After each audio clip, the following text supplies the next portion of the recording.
আজকে থেকে ধরেন লক্ষ কোটি বছর আগে, কত কোটি বছর আমরা জানি না, আল্লাহ রাব্বুল আলামিন একা ছিলেন।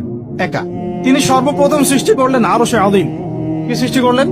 আরশ আল্লাহ রাব্বুল আলামিনের একটা এমন স্বতন্ত্র সম্মানিত একটা সৃষ্টি, যেটা সবচেয়ে বড় সৃষ্টি, এর চেয়ে বড় কোনো সৃষ্টি নাই।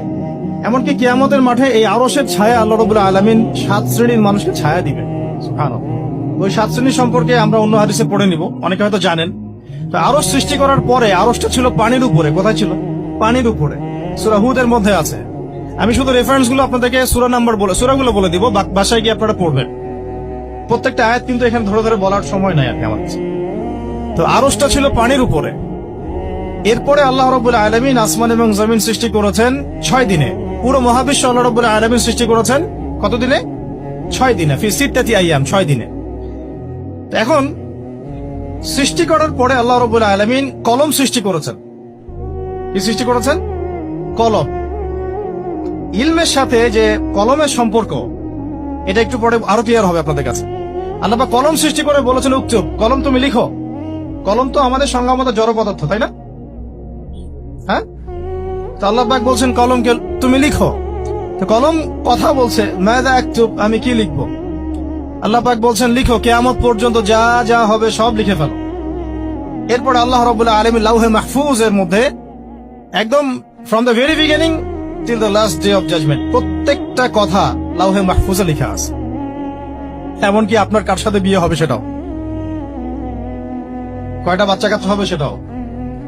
তাই এত অস্থির হওয়ার দরকার নাই, রিজিকে যা আছে আসবে ইনশাআল্লাহ। লেখা যদি হয়ে থাকে আসবে না? আসবে ইনশাআল্লাহ। সবর। তো এই জন্য মুমিনদেরকে বলা হয়েছে তোমরা কখনো হতাশ হবে না, কারণ তাকদীর লেখা হয়ে গেছে, হতাশ হওয়ার কোনো কারণ নাই। একটা প্রবণতা আমরা সমাজে দেখছি আত্মহত্যার। ইয়াং জেনারেশনকে আমরা নসিহত করব যে ভুলেও নিজের জীবনকে বিসর্জন দিতে যান।